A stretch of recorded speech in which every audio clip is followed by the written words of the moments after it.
Hey guys, welcome back. Let's get you a very interesting conversation now. At the India Energy Week 2024 in Goa, our colleague Manisha caught up with Amrita Sen of Energy Aspects, and they spoke about fossil fuels, the entire energy transition map, and how the outlook for crude prices really looks right now. So listen into that conversation. I think for India, it's a very tricky conversation because nobody wants to say, oh, we are investing in coal in this day and age. But all my conversations off the record and on the record have been very clear in saying India is all about about affordable and security of energy, much more than the greener side. I mean, even EVs, the reality is that EVs in India is happening because coal is affordable and it's right here, as opposed to something about reducing oil consumption for the environment. But yes, I think there's a lot being also done about generally hydrogen, green energy, biofuels as well. But the percentage is absolutely tiny. So would you say it's at least a decade or perhaps even two away? Oh, for sure. I mean, probably longer, because we're also at the same time talking about doubling refining capacity here, right? Yes, it might be petrochemicals more than transportation fuels, but that's still oil and gas. Even upstream oil and gas production, the point is to grow more of it. So, yeah, I mean, you're probably talking a couple of decades minimum before we're talking about transition. And if anything, I think we need to be realistic about the fact that there are still parts of India that doesn't even have basic electricity, right? So it's fine to talk about energy transition, but we need basic infrastructure and electricity first. You know, there's a lot of conversation also about investment, and some companies have come under a flack on why are they spending more on fossil fuels and not as much on renewables.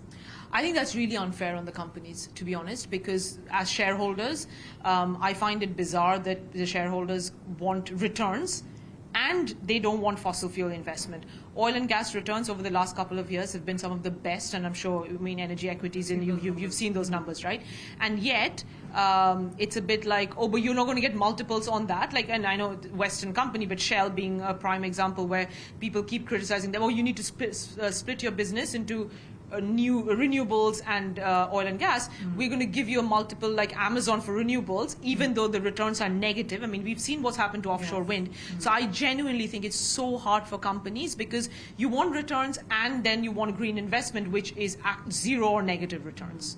What's your sense also on the crude oil prices? Because, you know, even as there is a Red Sea concern going on and there's a Gaza-Israel happening and there's so many conversations, so many sanctions being talked about as well, but crude clearly seems to be moving away from that emotion or sentiment.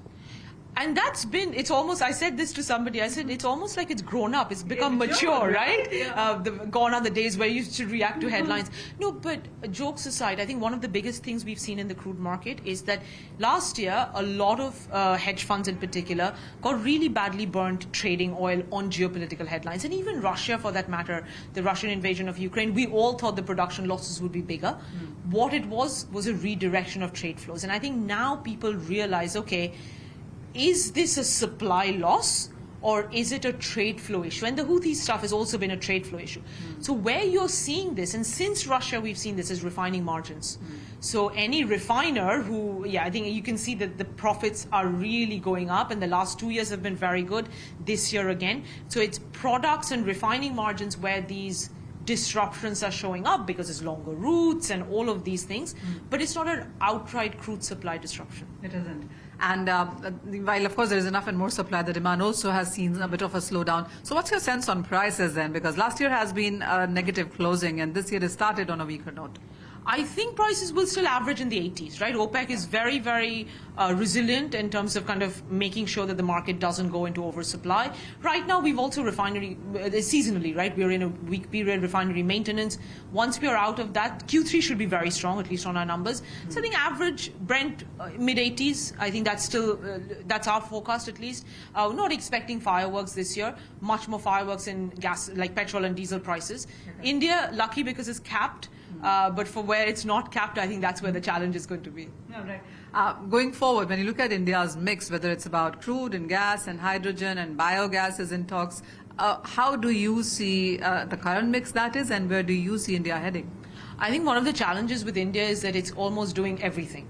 right? And some of the conversations at the ministerial level very much is that should we focus our minds?